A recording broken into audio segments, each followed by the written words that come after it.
పద్మపురాణ పారాయణ జరుగుతోంది. ఇన్ని కార్యక్రమాలు ఒకేసారి జరుగుతున్నాయి. ఆ సమయంలో భక్తులందరూ రండి. మన సంతోష్ గుప్తాను, అశోక్కో, భాస్కర్ను పట్టుకుని రావడానికి ప్రయత్నించండి. మళ్ళీ చెబుతున్నాం, ఆ కార్యక్రమంలో పాల్గొన్న తర్వాత శ్రద్ధతో ఆ కార్యక్రమంలో పాల్గొన్న తర్వాత చేయవలసిన కార్యక్రమాలు చేసిన తర్వాత మనిషికి ముందు అశాంతి తొలగిపోతుంది. అన్నిటికంటే భయంకరమైనది వార్ధక్యం. యవ్వనంలో ఉన్నప్పుడు ఏం పని చేసినా చెల్లిపోతుంది. మనిషికి వార్ధక్యమే అతి భయంకరమైనది. ఆ సమయంలో కళ్ళు కనిపించవు, చెవులు వినిపించవు, శరీరంలో అవయవాలండి శిథిలమైపోతాయి. ఇంట్లో వాళ్ళకు కూడా భారం అయిపోతుంది. భార్యకి భర్త, భర్తకి భార్య కూడా విసుగు కలిగిస్తారు. మంచం మీద పడి తీసుకు చచ్చిపోయేవాళ్ళు కలియుగులు ఎక్కువైపోయారు. ఇంతకాలం పాపిష్టి సొమ్ము సంపాదించిందంతా అప్పుల ఆసుపత్రులు గడిపోయి ముప్పు తెచ్చుకుంటాడు.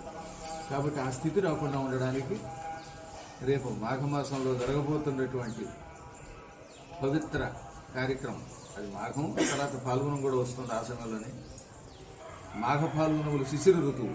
శిశిర ఋతువులో నర్మదా దర్శనం వల్ల చెట్టుకి ఆకులు రాలిపోయినట్టుగా పాపాలు రాలిపోతాయని పద్మపురాణం చెబుతున్నది. మళ్ళీ చెబుతున్నాం, మాఘం పాల్గొనం ఈ రెండింటినీ శిశిర ఋతువు అంటారు. శిశిర ఋతువులో ఆకులు రాలిపోతాయి. అందుకే శిశిర ఋతువులో అమరకంటక దర్శనం మరింత ఫలితాన్ని ఇస్తుంది.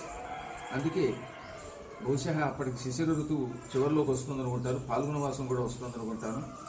ఏది ఏమైనా కావాలని శిశిర ఋతువులో ఈసారి అమరకంటక యాత్ర పెట్టాం. ఆలస్యం చేస్తే వచ్చే అవకాశం ఉండడం లేదు, ఎందుకంటే అక్కడ ఎక్కువ వసతులు లేవట. అందుకని 200 మందిని దాటిని తీసుకెళ్ళలేమన్నారు. మన భక్తులు చివరిలో వచ్చి గురువు గారు ఆయన తీసుకెళ్ళండి అని ప్రాధాయపడిన నేనేం చేయలేదు కనుక శీఘ్రంగా స్పందించి రండి, అమ్మ అనుగ్రహం పొందండి. గోవిందా.